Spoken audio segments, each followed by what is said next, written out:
Cena del Señor. Y estaremos hablando de la resurrección. Pero esta noche hemos tomado como tema Jesucristo, nuestra Pascua. Y quiero que usted vaya a Mateo 27, por favor. Vamos a leer algunos versículos de Mateo 27 para así entrar en el tema de hoy. De verdad que hablar de la muerte y crucifixión de Cristo es entrar en tierra santa. Y creo que no hay ningún predicador preparado para eso. No creo que lo haya. Así que con temor y temblor entramos en esta palabra. Es el tiempo, es el acontecimiento que divide el cielo y la tierra, que divide el infierno y el cielo, que divide el mundo en dos, la muerte y la crucifixión de Cristo. Mateo capítulo 27, vamos a leer algunos versículos. Versículo 35. Cuando, dice así la palabra del Señor: cuando le hubieron crucificado, repartieron entre sí sus vestidos, echando suertes, para que se cumpliese lo dicho por el profeta. Partieron entre sí mis vestidos y sobre mis ropas echaron suerte. Versículo 41, de esta manera también los principales sacerdotes, escarneciéndole con los escribas y los fariseos y los ancianos, decían: a otros salvó, a sí mismo no se puede salvar. Si es el Rey de Israel, descienda ahora mismo de la cruz y creeremos en él. Confió en Dios, libre ahora si le quiere, porque ha dicho: soy hijo de Dios. Lo mismo le injuriaban también los ladrones que estaban crucificados con él. Y desde la hora sexta hubo tinieblas sobre toda la tierra hasta la hora novena. Cerca de la hora novena, Jesús clamó a gran voz diciendo: Elí, Elí, lama sabactani. Esto es: Dios mío, ¿por qué me has desamparado? Mas Jesús, habiendo otra vez clamado a gran voz, entregó el espíritu. Y he aquí el velo del templo se rasgó en dos, de arriba a abajo, y la tierra tembló y las rocas se partieron. Versículo 54. El centurión y los que estaban con él guardando a Jesús, visto el terremoto y las cosas que habían sido hechas, temieron en gran manera y dijeron: verdaderamente este era el Hijo de Dios. Padre, es mi oración toda esta semana que esta palabra nos lleve a decir como este centurión, que cada vida, Señor, sea esta palabra le sea aplicada con poder por tu Santo Espíritu, y que aún los que no creen esta noche salgan diciendo: verdaderamente este es el Hijo de Dios, y puedan venir a él en arrepentimiento y fe. Padre, gracias te damos por tu palabra. Tu palabra es viva, trae vida a los muertos, en el nombre de Jesús. Amén y amén. Mucha gente tiene problemas en entender que el mismo Dios del Antiguo Testamento, el mismo Dios que presenta el Antiguo Testamento, un Dios santo, un Dios justo, un Dios justiciero, un Dios que no deja por inocente al culpable, es el mismo Dios de gracia, de misericordia y de amor del Nuevo Testamento. Mucha gente tiene problemas en entender que Dios es un Dios airado contra el pecado. Mucha gente tiene problemas con entender que, como dice el Salmo 7, versículo 11, Dios está enojado contra el impío todos los días. Él es un Dios santo. Él es un Dios justo. Sus ojos no pueden ver el mal. El apóstol Juan dice, Dios es luz y no hay tinieblas en él. La Biblia nos cuenta que él habita en luz inaccesible. Y la respuesta o la gran pregunta sería, ¿cómo podríamos compaginar la ira de un Dios justo con el amor que él le profesa a los que han creído en él? La gran pregunta sería, ¿cómo la justicia y el amor de Dios se pueden conciliar? ¿Cómo la ira y la misericordia se pueden abrazar? Bueno, la respuesta no es un sistema de creencias, la respuesta no es una religión, la respuesta tiene un nombre, su nombre es Cristo. En Cristo se une la ira y el amor, en Cristo se une el cielo y la tierra, en Cristo hay un puente, Cristo abre un puente, un camino vivo y nuevo a través de su sangre para que todo aquel que en Él cree no se pierda, mas tenga vida eterna. Él es el puente. Colosenses 2:17 dice que todo el sistema del ceremonial del Antiguo Testamento era una sombra de lo que había de venir, o sea, el nuevo pacto. Hebreos 10:1 dice, porque la ley, teniendo la sombra de los bienes venideros, no la imagen misma de las cosas, nunca puede, por los mismos sacrificios que se ofrecen cada año, hacer perfecto a los que se acercan a él. Porque la sangre de los toros y de los machos cabríos no pueden quitar los pecados. Por lo cual, entrando en el mundo, él mismo dice, sacrificio y ofrenda no quisiste, mas me preparaste cuerpo. El Antiguo Testamento presentaba un sistema sacrificial mediante el cual cada año, para la Pascua, cada familia llevaba un cordero, llevaba un animalito inocente, sin mancha, como ofrenda por sus pecados. Ahora, antes de eso, Israel vivió 400 años en Egipto. Y Dios quería juzgar a Egipto por haber esclavizado a su pueblo por tanto tiempo.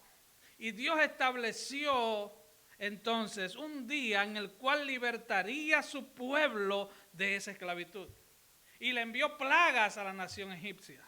Le envió agua en sangre, ranas, piojos, moscas, plagas de ganado, úlcera, granizo, langostas, tinieblas. 9 plagas hasta que un día dijo, voy a pasar. Traeré una plaga más sobre Faraón y sobre Egipto. El ángel de la muerte, mi ángel de la muerte pasará. Y solo se salvarán aquellos sobre cuyos dinteles y marcos de las puertas esté la sangre del cordero que van a sacrificar. Ahora, escuche lo que hemos leído anteriormente. Eso era una sombra de lo que había de venir. Eso nos lleva al primer punto. Dios establece un juicio. Éxodo 11, del 4 al 7, dice, dijo pues Moisés, Jehová ha dicho así, a la medianoche yo saldré por en medio de Egipto. Él saldría por en medio de Egipto. Y morirá todo primogénito en tierra de Egipto, desde el primogénito de Faraón que se sienta en su trono hasta el primogénito de la sierva que está tras el molino, y todo primogénito de las bestias, y habrá gran clamor por toda la tierra de Egipto, cual nunca hubo ni jamás habrá. Pero contra todos los hijos de Israel, desde el hombre hasta la bestia, ni un perro moverá su lengua, para que sepáis que Jehová hace diferencia entre los egipcios y los israelitas. Jehová hace diferencia entre sus hijos y los que no son sus hijos. Los que se han refugiado bajo el nuevo pacto de la sangre de Cristo. Los que han venido a Él rendidos en arrepentimiento. Los que viven debajo de Él. Los que han hecho a Cristo realmente como su Señor. Romanos 2:16 dice que habrá un día en que Dios juzgará por Jesucristo los secretos de los hombres conforme a mi evangelio. Los secretos de los hombres. Segunda de Tesalonicenses 1, del 8 al 9, dice que habrá una llama de fuego para dar retribución a los que no conocieron a Dios ni obedecen el evangelio de nuestro Señor Jesucristo, los cuales sufrirán pena de eterna perdición, excluidos. ¿Usted sabe cuál es la pena de eterna perdición? Estar excluidos de la presencia del Señor y de la gloria de su poder. Hebreos 9:27, y de la manera que está establecido que para los hombres que mueran una sola vez y después de esto el juicio. Romanos 3:23, todos sabemos lo que dice, por cuanto todos pecaron y están destituidos de la gloria de Dios. Romanos 6:23, porque la paga del pecado es muerte. Ezequiel 18:4, es aquí que todas las almas son mías, dice el Señor, como el alma del Padre, también el alma del Hijo es mía, dice el Señor, y el alma que pecare, esa morirá. Así que la sentencia de muerte por nuestro pecado está sobre cada ser humano, entienda eso. Todo ser humano que ha pecado sobre la faz de la tierra, lo cual somos todos, tenemos una sentencia sobre nosotros. A menos que nos rindamos a Cristo. Y entonces su sacrificio único y perfecto sea imputado a nuestro favor. Dios está airado con el pecado de cada ser humano. Hermanos, jóvenes, niños, no crean que Dios es un viejito barba larga, alcahuete, que siempre está haciendo chistes con sus nietos. No, Dios es un Dios santo, es un Dios justo. Él es un Dios bueno, Él es un Dios alegre. Pero Él no permite el pecado, Él odia el pecado, Él aborrece el pecado. Es bueno que entendamos eso, porque hoy estamos hablando de lo que pasó por tu pecado y el mío. Tú y yo somos los autores intelectuales de la muerte de Cristo. No fueron los clavos, no fue la lanza, fue tu pecado y el mío que lo clavó en esa cruz.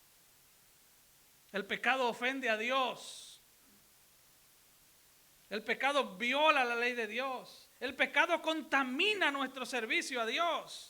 El pecado ofende al prójimo. El pecado daña la creación. Hablamos de sobrecalentamiento global. Bueno, la Biblia dice, Pablo hablando, que la misma naturaleza espera la manifestación de los hijos de Dios. Porque el mundo está dañado. El pecado todo lo daña, todo lo ensucia. El pecado es una tragedia de características cósmicas. El pecado lo ha dañado todo. Ahora quieren huir a Marte y hacer una ciudad en Marte y dañar a Marte también. Ya destruyeron el planeta, ya la capa de ozono grandísima. Todo está dañado por el pecado. Ahora, no podemos entender lo que es la salvación si primero yo no entiendo lo que es el pecado. Yo no puedo entender lo que es una quimioterapia si primero no entiendo lo que es mi cáncer. Dios me libre y me guarde. Puedo hablar así porque yo no soy supersticioso. Hay gente que dice, ay, ¿por qué dijiste eso? Te va a llegar el cáncer. Mentira del diablo. Gente supersticiosa en las iglesias que le tiene miedo a lo que otro dice, a las palabritas, a las cosas. No sea supersticioso, sea cristiano por amor a Dios. Yo no puedo conocer el poder de la quimioterapia si yo no entiendo que me quedan 2 meses de vida para morir de cáncer. Yo primero tengo que entender que estoy carcomido por dentro, que el pecado me está llevando en una fila indetenible hacia el infierno y que las sauces del infierno me esperan. Es la única forma de entender lo que es la salvación. Yo no puedo jamás entender el poder de un medicamento si no conozco las implicaciones de mi enfermedad. El pecado es mortal. El pecado nos separa de Dios. El pecado nos separa del amor a la gente, pero mucho más que eso, el pecado deshonra a nuestro Creador. Entonces, ¿qué es la salvación? Bueno, la salvación es la salvación del juicio de Dios por el pecado. Así como el ángel de la muerte iba a pasar por Egipto. Al principio del servicio la hermana leyó Éxodo 12, puedo leerlo en su casa desde el 11. Pues esa historia hasta los niños la saben. El ángel de la muerte pasaría. Era Dios mismo que iba a ejercer su juicio sobre los enemigos de su pueblo. Así que la salvación, ¿de qué somos salvos? Usted dirá, yo soy salvo, pero ¿salvo de qué? Bueno, yo soy salvo del juicio de Dios por el pecado. Por mi pecado. Yo soy salvo. La salvación significa que un día yo me presentaré ante el máximo tribunal del universo. Me presentaré delante de Dios. Cada ser humano está establecido, Hebreos 9:27, que después que moramos una sola vez después de esto el juicio, está establecido. Y si la Biblia dice que está establecido, yo lo creo. Habrá un juicio al final de esta vida. Un justo juicio por nuestro pecado. Hermano, esa cita nadie te la quita. ¿Cuántos saben aquí que se van a morir algún día? Bueno, hay gente que no le gusta hablar del tema. Pero usted puede postergar el tema. Usted puede nunca tocar el tema. Pero usted no puede eliminar el tema. Hay una cita establecida en el calendario de Dios. Porque ahora Él tiene las llaves del infierno y de la muerte. La gente muere cuando Dios quiere que se muera. No hay tal cosa como accidente. Dios establece un día y cada ser humano tendrá esa cita, ese appointment divino con Dios. Y ese día tú no puedes llamar, decir, mira, yo quiero hacer un reschedule. Yo quiero cambiar esa cita. No, no la puedes cambiar. Ese día llegará. Y lo fuerte de la muerte es que no discrimina a nadie. La muerte no discrimina. Mata chiquitos, mata grandes, mata pobres, mata ricos, mata feos, mata bonitos, mata ricos, pobres, educados, no educados, nos mata a todos. La muerte llega y nos espera un juicio. Ahora, quiero que entienda esto muy bien. La salvación es efectuada por Dios, pero la salvación nos hace ser salvos de la ira de Dios. Entienda eso, la ira no es del diablo, es la ira de Dios. Quien está enojado por mi pecado y el tuyo es Dios. Él es quien tiene el control de todo. Él tiene, como diríamos, el sartén por el mango. Él es que está en control. Él es que dirige su universo. Somos todos culpables. Y enfrentar por nuestra propia cuenta el juicio de Dios nos llevaría derechito al infierno. Nos llevaría derecho ahí. Hermanos, y Cristo habló más del infierno que del cielo. Es un lugar real, es un lugar físico. Es como yo decir Nueva York, es como decir K-May, es un lugar físico.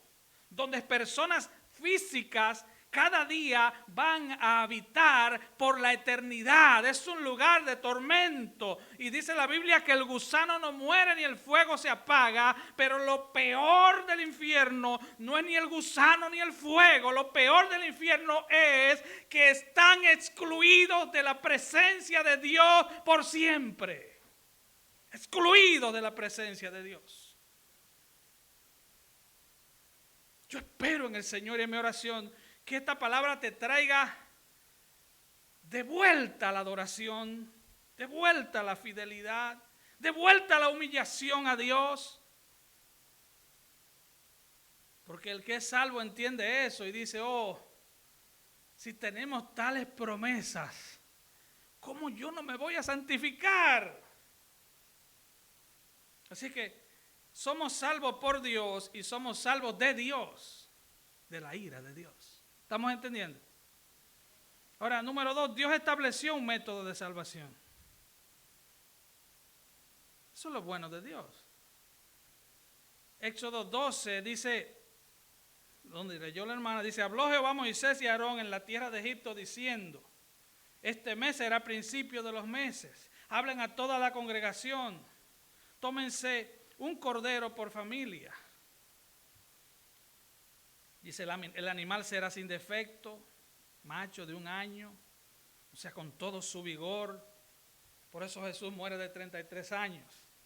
No murió de 75, murió de 33, donde, ¿verdad? El hombre, la mujer está en pleno vigor. ¿Cuánto tiene más o menos esa edad aquí? Amén. Sí, arrepiéntase. Sí, seguro. Yo vi unas manos ahí. Bueno, pero vamos a seguir. Y luego dice, tomarán la sangre, la pondrán en los postes y en el dintel de las casas en los que han de comer. Comerán la carne asada al fuego, sin pan, y panes sin levaduras, con hierbas amargas. Lo comerán.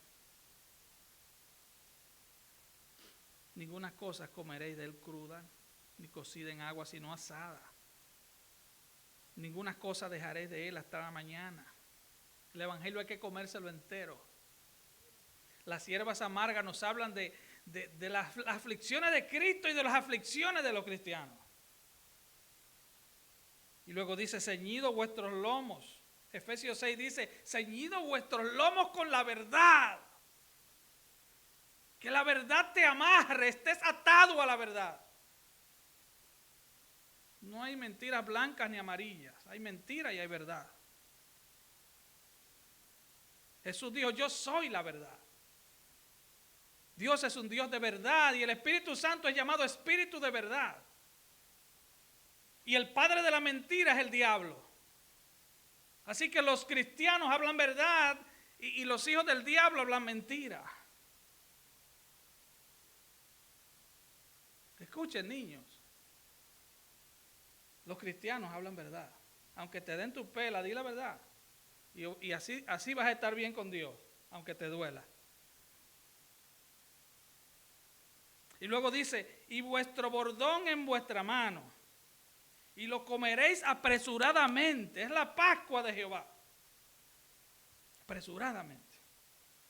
Por eso dice la Biblia, si Dios te habla hoy, no endurezcas tu corazón. Ven a Cristo como apresuradamente. Porque Él tiene paciencia, porque Él no quiere que el impío muera, sino que se arrepienta y viva.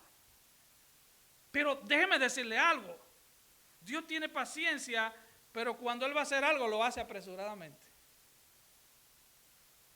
La gente está como en los tiempos de Noé, comiendo, bebiendo, pero llegará un día y ese día va a pasar apresuradamente.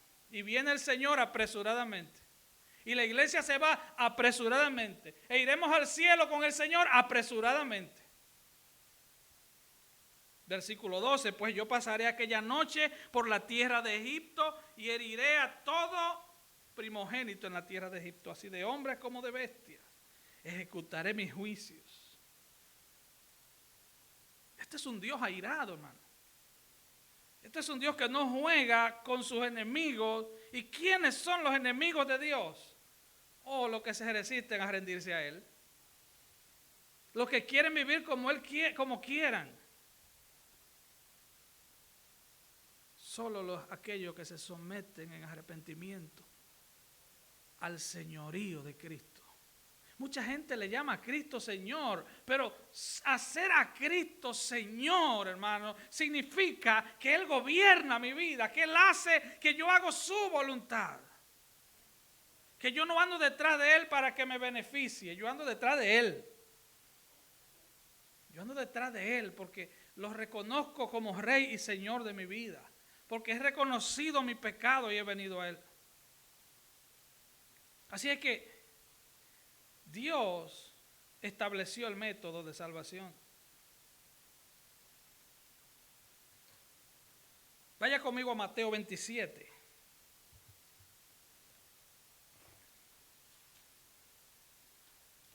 Dice el versículo 45, y desde la hora sexta hubo tinieblas sobre toda la tierra hasta la hora novena. ¿Se da usted cuenta? Aquella noche tenebrosa, cerca de 2000 años antes de la muerte de Cristo,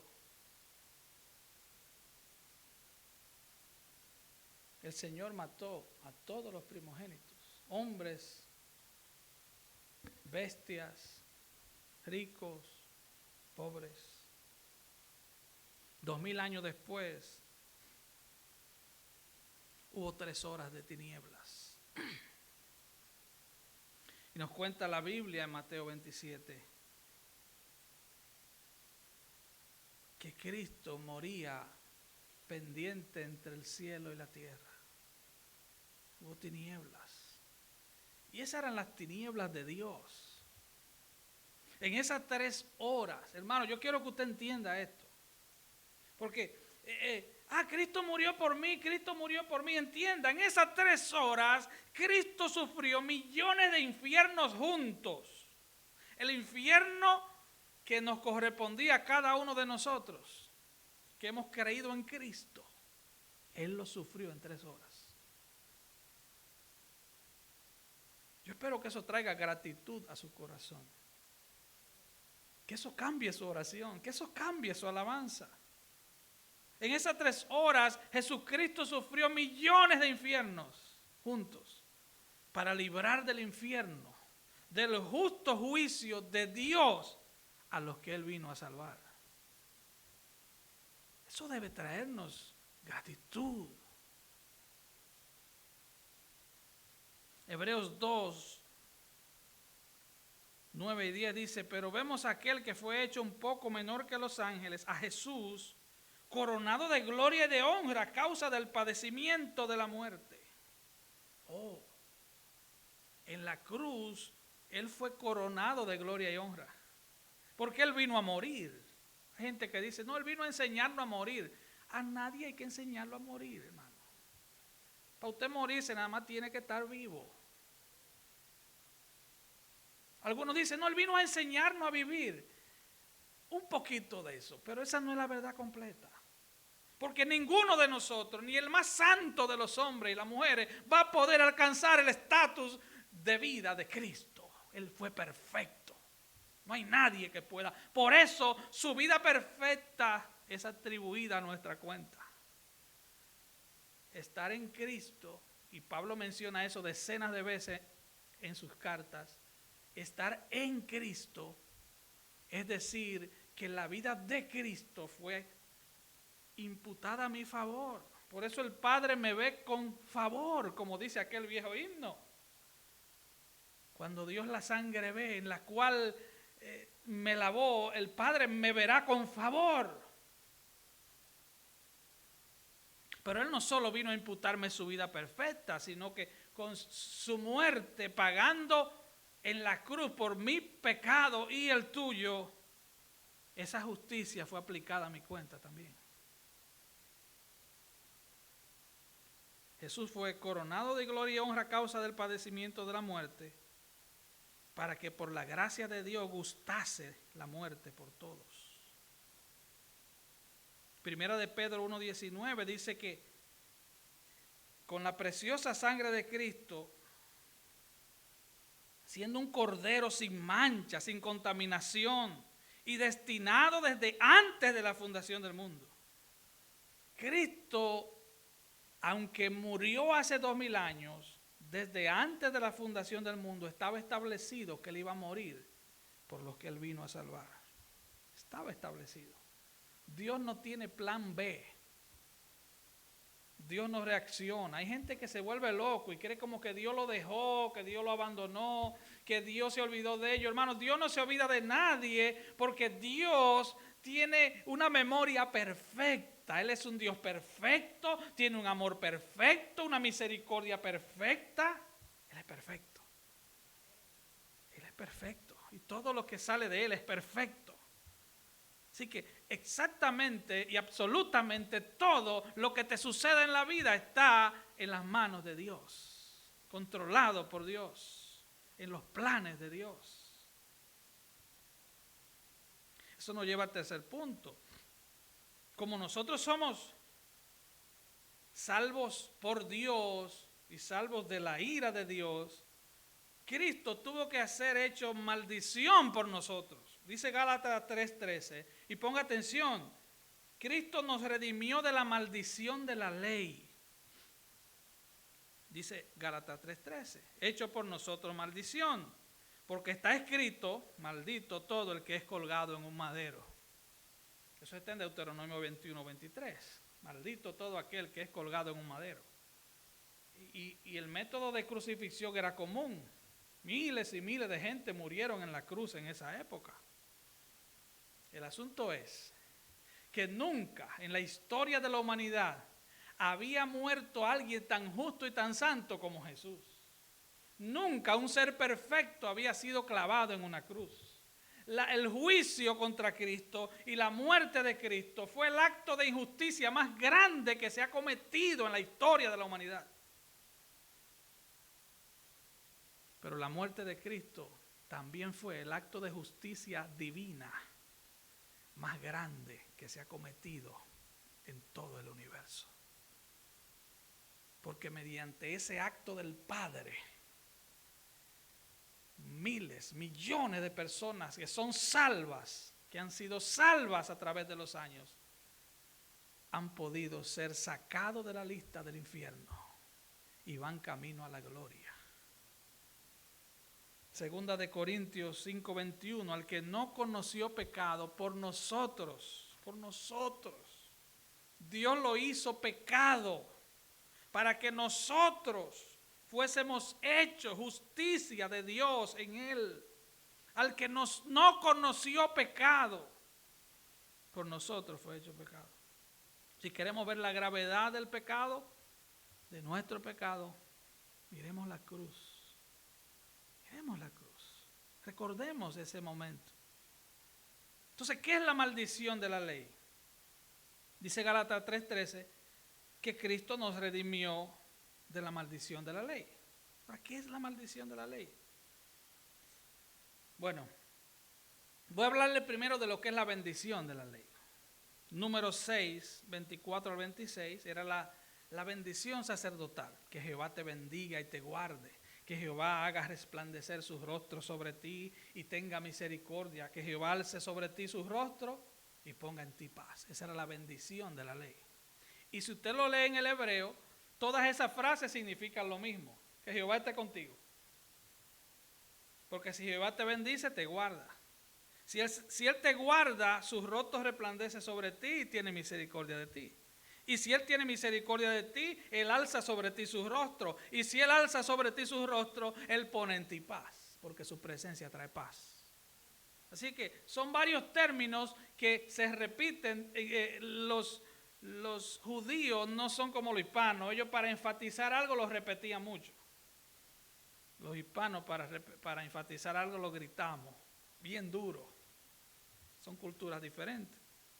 Así que esa es la bendición de la ley. Para el pensamiento judío, la peor maldición que se le podía desear a alguien era que Dios te abandone, que Dios te dé la espalda, que Dios voltee el rostro de ti. Esa es la peor maldición. Esa es la peor.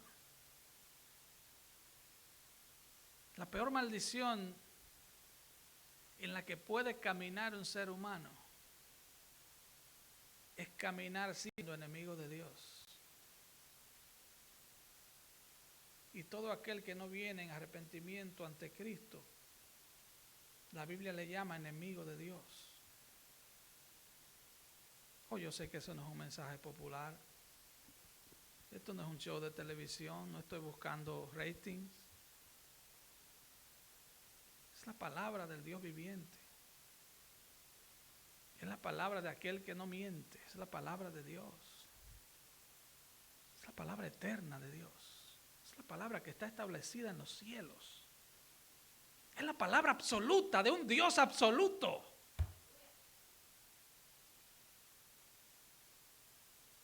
Así que Cristo fue hecho por nosotros maldición. Mire, Mateo 27:35. Y si usted lee los 4 evangelios, ninguno da detalle del sufrimiento de la cruz. Ninguno.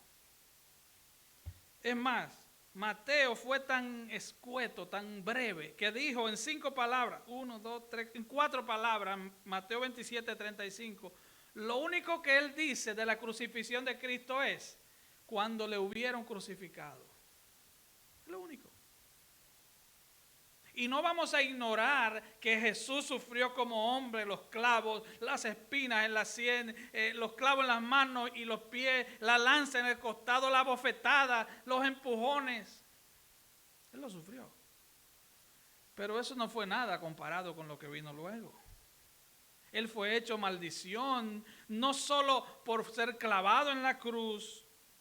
Miren lo que dice de nuevo Mateo 27:45. Y desde la hora 6ª hubo tinieblas sobre toda la tierra hasta la hora 9ª. 3 horas de tiniebla al mediodía, del mediodía a 3 de la tarde. Cerca de la hora 9ª, Jesús clamó a gran voz diciendo, Elí, Elí, lama sabactani. Esto es, Dios mío, ¿por qué me has desamparado? Dios el Padre le dio la espalda, volteó el rostro, porque en ese momento Él estaba tomando la copa de la ira de Dios por tu pecado y el mío. Quiero que entienda eso. ¿Recuerdan cuando Pedro le dijo, oh, yo tomaré tu copa? No, la copa que yo tomo tú no la vas a tomar. Es la copa de la ira de Dios. Dice el versículo 50, más Jesús, habiendo otra vez clamado a gran voz, entregó el Espíritu. Dios el Padre le dio la espalda momentáneamente a su unigénito, lo abandonó, derramó sobre él todo el castigo, toda su ira, ya que Él nos sustituyó en la cruz. Él fue nuestro sustituto en la cruz. Isaías 53:5 dice, mas Él herido fue por nuestras rebeliones, molido por nuestro pecado, el castigo de nuestra paz fue sobre Él. El castigo de nuestra paz con Dios. Para poder tener paz con Dios, yo tenía que morir por mi pecado, pero fue sobre Él. Versículo 7, angustiado Él y afligido, no abrió su boca, como cordero fue llevado al matadero, y como oveja delante de sus trasquiladores, enmudeció y no abrió su boca. Ahora eso nos lleva al cuarto punto, la celebración de la Pascua, para ir aterrizando. Porque si usted no entiende lo que pasó en el Antiguo Testamento, tal vez no entienda lo que pasó en la cruz. Por eso leemos el Antiguo Testamento y el Nuevo Testamento, porque el Antiguo Testamento eran tipologías de lo que venía en Cristo. Aquel animalito no te salvaba del pecado. Escuche, la Pascua fue ese acontecimiento que ya leímos en Hechos 11 y 12. Se celebró ese día. Ese día los primogénitos murieron. Ese día el pueblo de Israel fue libre. Y Dios instituyó que todos los años se celebrara la Pascua. ¿Qué era la Pascua? Bueno, en términos prácticos, en 2 horas, en un periodo de 2 horas, se sacrificaban cerca de 250,000 de corderos. Escuche esto. En términos de promedio, iba a decir averaje, pero promedio, cada cordero era para 10 personas. O sea, que si usamos la matemática, eran de 2.5 a 3 millones de personas que celebraban la Pascua en Israel. Ellos llevaban el cordero, cada familia, al templo. El sacerdote lo mataba. Cerca de 600 sacerdotes sacrificaban un promedio de 4 corderos por minuto. Usted está viendo. La gran cantidad, dicen los historiadores, la gran cantidad de sangre que salía, que fluía por la parte oriental del monte del templo, llegaba hasta el arroyo de Cedrón. El arroyo de Cedrón, se convertía en un río de sangre. Y eso ejemplificaba gráficamente la gravedad del pecado. Sangre fluía desde el templo. Dice Isaías que si tu pecado fuera en rojo como el carmesí, vendrán a ser como la blanca lana. No hay pecado tan grande que la sangre de Cristo no pueda limpiar. No lo hay. No hay pecador tan perverso que si viene a Cristo y se arrepiente, Dios no lo pueda perdonar. No lo hay. La gracia de Dios es tan abundante, a pesar de cuán abundante es el pecado nuestro. Entonces, así como Cristo fue un sacrificio único y perfecto, Dios libertó una sola vez de la esclavitud de Egipto a los israelitas en la Pascua. Así como ellos fueron libertados de la esclavitud de Egipto, Cristo libertó a los que vino a salvar de la esclavitud del pecado, de la esclavitud de la muerte. Ya no le tememos a la muerte. La muerte es una carroza elegante que nos lleva a la presencia del Padre. Pablo le decía, ¿dónde está, oh muerte, tu aguijón? ¿Dónde, oh sepulcro, tu victoria? Hermanos, sumérjase en las páginas de la Biblia para que entienda que la muerte ya no es nuestro enemigo. La muerte es una elegante carroza que nos lleva a la presencia del Padre. Ya no le tenemos miedo a la muerte porque el aguijón de la muerte fue neutralizado en Cristo.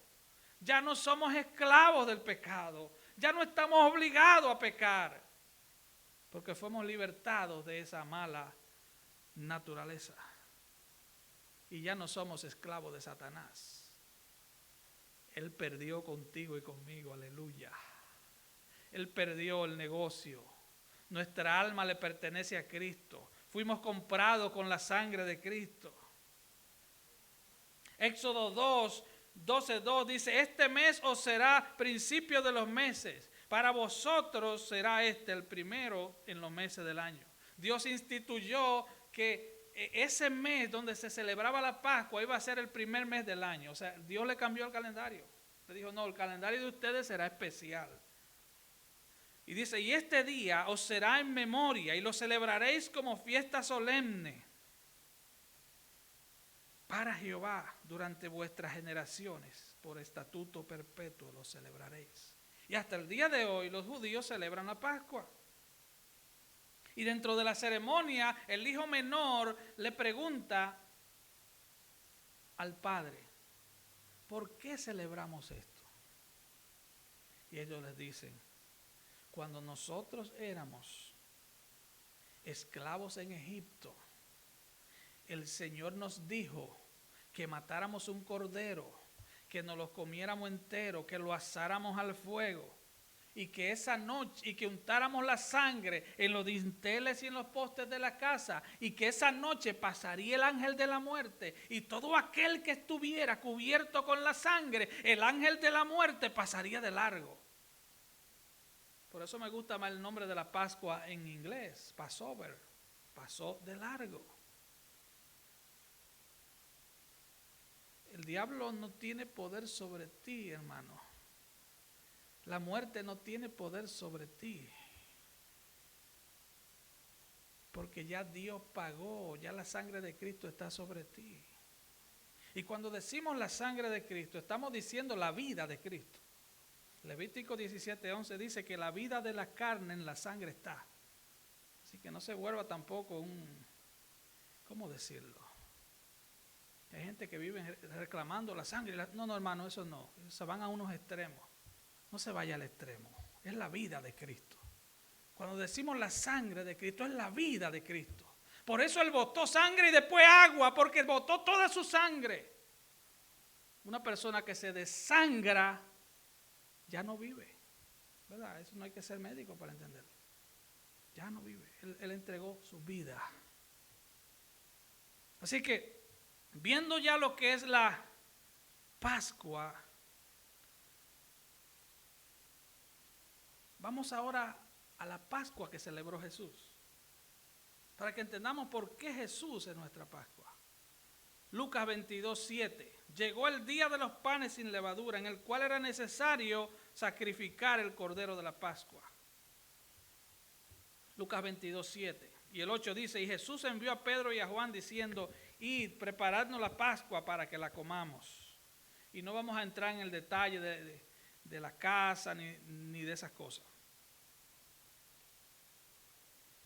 Versículo 14. Cuando era la hora, se sentó a la mesa y con él los apóstoles. Ya Judas no estaba. Ya Judas se había ido a hacer su negocio, a vender a Cristo por 30 monedas de plata. Y habiendo tomado la copa, dio gracias. Recuerde, aquí Jesús está celebrando la Pascua. Esto es jueves. Y usted dirá, ¿y por qué Jesús celebró la Pascua el jueves? Bueno, porque había una división entre los fariseos, entre dos grupos. Unos la celebraban los jueves en la noche y otros la celebraban los viernes al mediodía, en la tarde. En la tarde y en la tardecita, como decimos, ya terminando la tarde. ¿Por qué? Porque para algunos el día, para nosotros el día comienza a las 12 de la noche, ¿verdad que sí? Y termina a las 12 de la noche del otro día. O sea, de 12 de la noche a 12 de la noche. Pero ellos estaban divididos en dos. Algunos decían que era del atardecer de un día al atardecer de otro, y otros decían que era del amanecer de un día al amanecer de otro. Entonces, por eso usted ve que Jesús celebra la Pascua el jueves. Pero olvidémonos ese detalle. Dice, y tomó el pan. Dice, habiendo tomado la copa, dio gracias y dijo, tomad esto y repartirlo entre vosotros.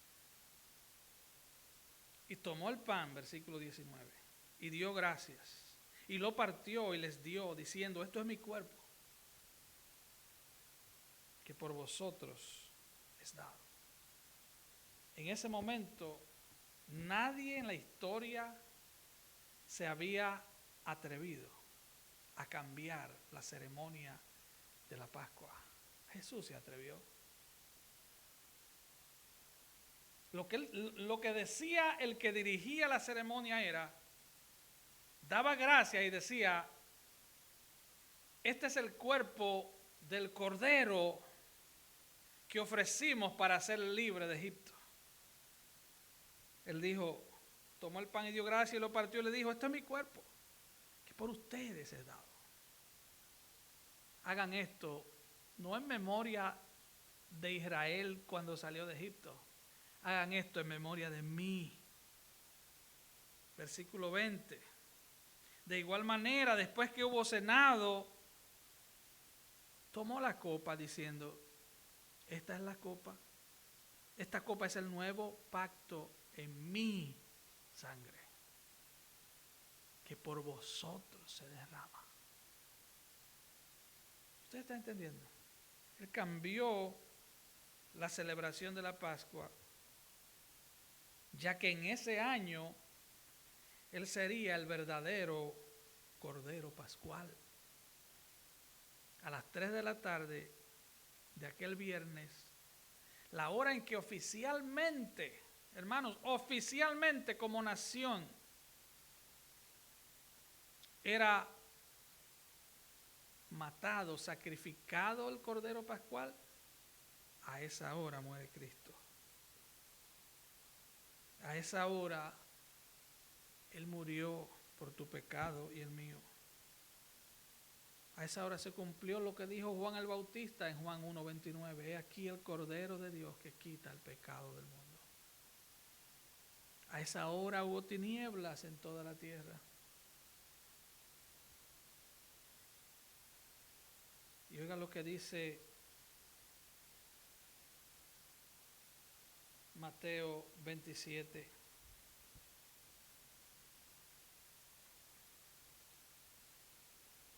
Y aquí, es el versículo 51. Y aquí el velo del templo se rasgó en dos.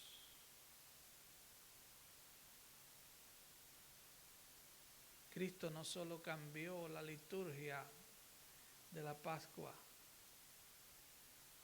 Cristo terminó con la liturgia de la Pascua.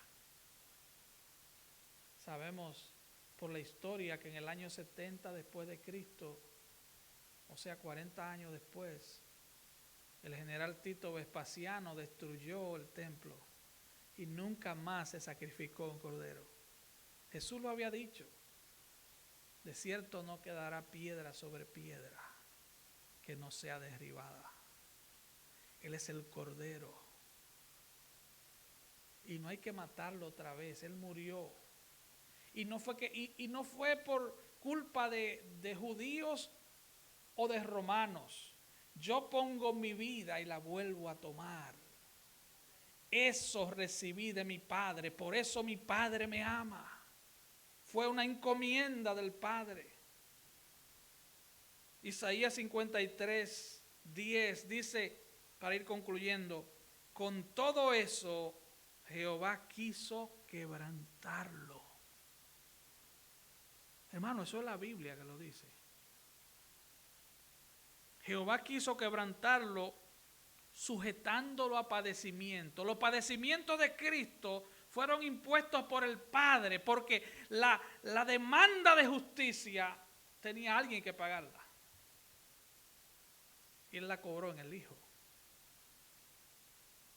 Dice, cuando haya puesto su vida en expiación por el pecado, verá linaje, vivirá por largos días, y la voluntad de Jehová será en su mano prosperada.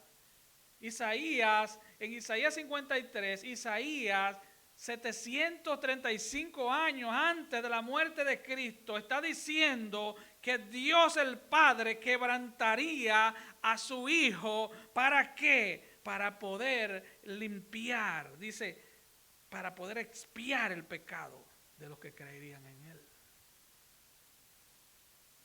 Versículo 11, verá el fruto, hablando de Cristo, verá el fruto de la aflicción de su alma y quedará satisfecho. ¡Wow! ¿Por qué Cristo quedaría satisfecho? Bueno, cuando Él dijo, tetelestai, en griego, consumado es, significa he pagado. La deuda fue pagada en la cruz. Él fue satisfecho y el Padre recibió con agrado el pago. La transacción se hizo, el negocio terminó. Eres libre del pecado, eres libre del diablo y eres libre de la muerte. Oh, que eso traiga seguridad a tu alma, hermano. Tu vida está pagada, tu vida está escondida con Cristo en Dios, dice Colosenses. Está escondida, está pagada. Ya tú no le debes nada a nadie en términos espirituales, claro está. Ya tú no tienes deudas en el cielo porque alguien pagó por ti. Ya no hay sacrificio que valgan, ya el sacrificio fue hecho. Lo único que Dios espera de ti es una vida rendida a Él. Es caminar con Él. Es hacer morir lo terrenal. Es que la carne vaya muriendo. Es que no alimentes la carne. Es que vivas para Él. Es que ames tus hermanos.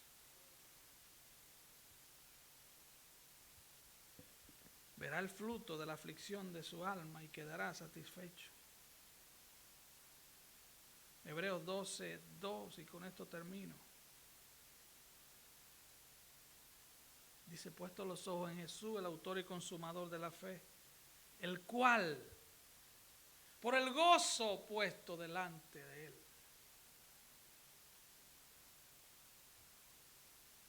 por el gozo puesto delante de él. ¿Cuál gozo? Dice, por el gozo puesto delante de él,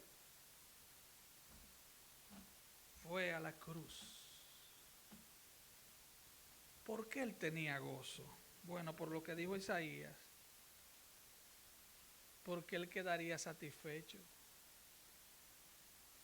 Él fue el Padre, y le hace en su casa Juan 17. El Padre le daría una novia, y esa novia es la iglesia. Hermano, hermana,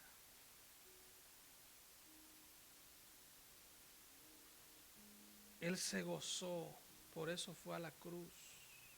Dice que él menospreció la vergüenza, el oprobio.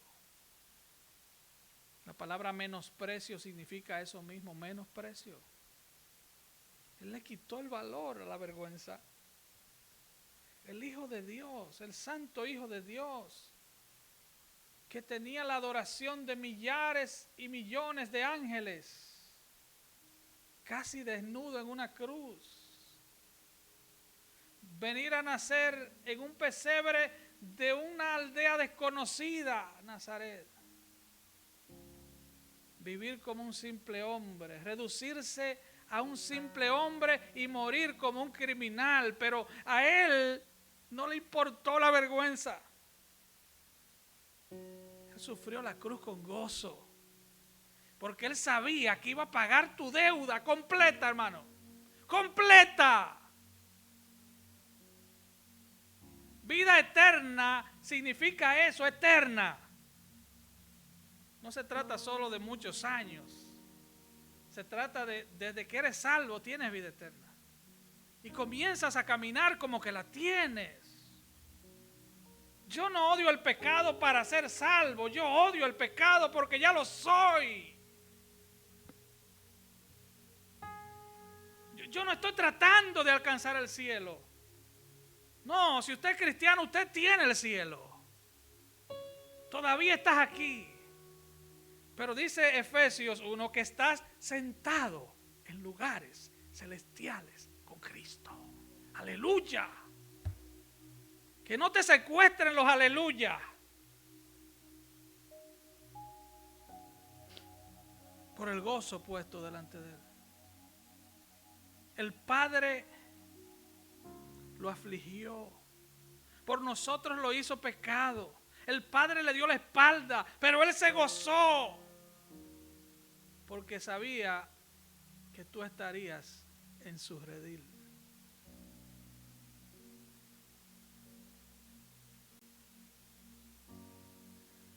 Y dice el versículo 3.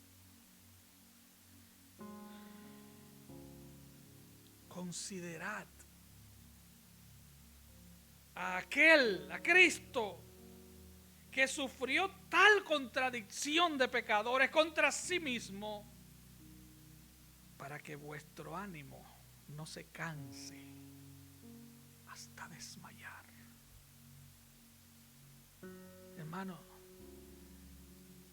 la palabra de la cruz, dice 1 Corintios 1:18, es locura para los que se pierden, mas para nosotros los que hemos creído es poder de Dios. Se considera esto para que tu ánimo no se canse hasta desmayar. La palabra de la cruz energiza nuestras vidas. Sabemos porque sabemos que nuestra deuda en el cielo fue pagada. Sabemos que tenemos vida eterna. Sabemos que esperamos ansiosos ese día. La esperanza bienaventurado de todo cristiano, la venida del Señor. Que tu ánimo no se canse. Que prediques a Cristo a tiempo y fuera de tiempo. Que no te avergüences del Evangelio. El mundo te llama loco. En la escuela te llaman loco. Te hacen bullying. A Cristo le hicieron bullying. Él fue el que murió. Él fue el mayor receptor de bullying en la historia de la humanidad. Pero Él se gozó. Y quien murió fue Él. Y si Él se gozó muriendo, ¿por qué tú no te puedes gozar viviendo?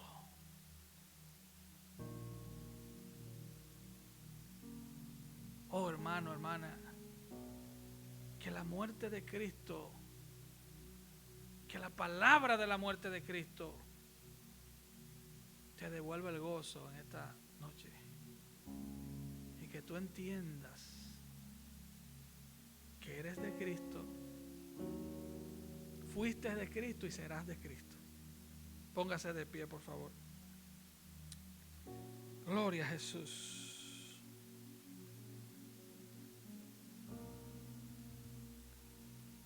Aleluya.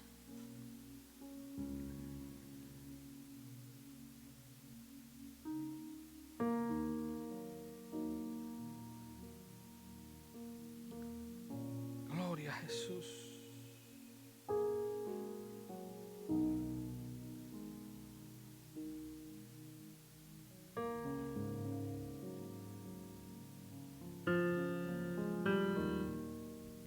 Y si hay entre nosotros alguien que todavía anda caminando sin Dios,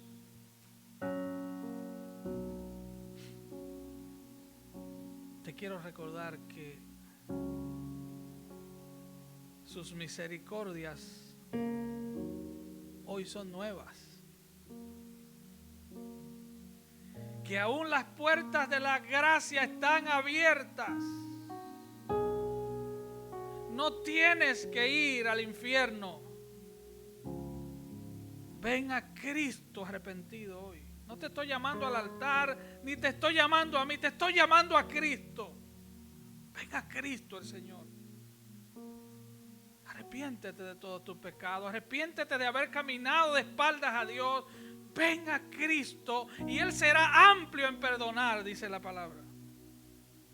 Él perdonará todos tus pecados. Él los lanzará al fondo de la mar. Él no se acordará jamás de tus pecados. Ven a Cristo para que no tengas que enfrentar en aquel día el justo juicio de Dios.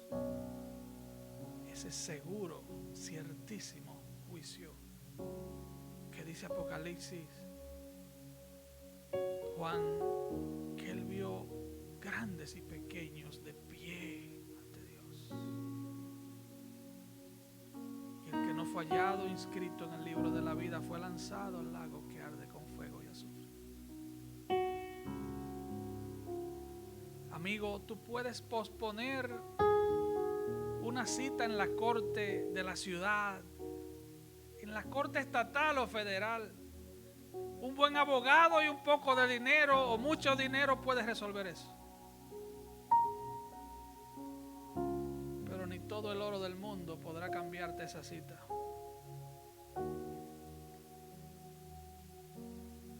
Amigo, Él está irado contigo. Ven a Cristo. Ríndete, saca la bandera blanca y ríndete. Ven al Señor. Ven a Cristo. Aleluya. Hay unas peticiones de oración que nos han llegado a través de Facebook. Alexander Rodríguez, ese es amigo mío, pide oración por su familia. Oración también por Estrella, que padece de cáncer. Vamos a orar por estas peticiones y así nos despedimos. Padre bueno, Dios eterno, te damos gracias. Oh, tu palabra es gloriosa, así como tú eres glorioso. Tu palabra es santa, así como tú eres santo. Gracias, Señor, por tu palabra.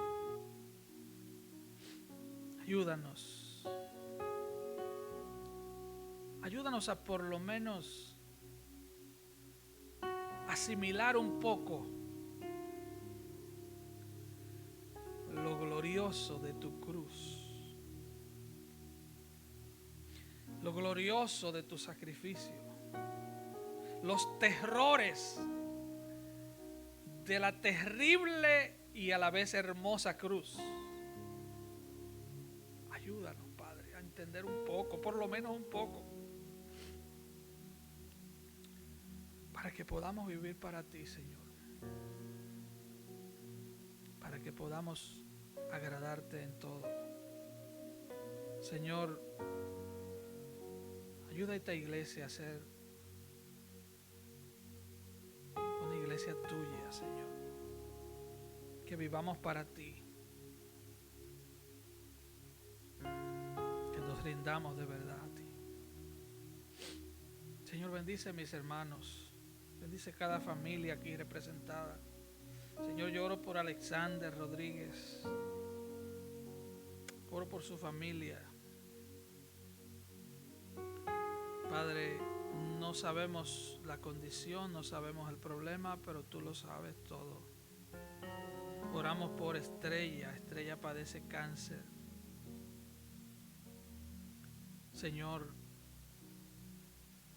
ten misericordia de Estrella. Tráelos a salvación y toca su cuerpo, Padre. Tú eres poderoso para hacer mucho más de lo que pedimos o entendemos.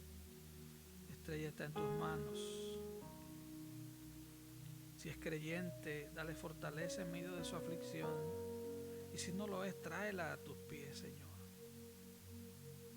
Padre, dirígenos a nuestros hogares, guárdanos el resto de la noche. Padre, dirígenos en este fin de semana, donde estaremos celebrando tu resurrección. Porque gracias, Señor. Gracias porque la historia no terminó en tu muerte. Gracias porque resucitaste. Gracias. En tu glorioso nombre oramos. Amén. El pueblo de Dios dice: Dios le bendiga, Dios le guarde. Salude a sus hermanos, por favor, antes de irse.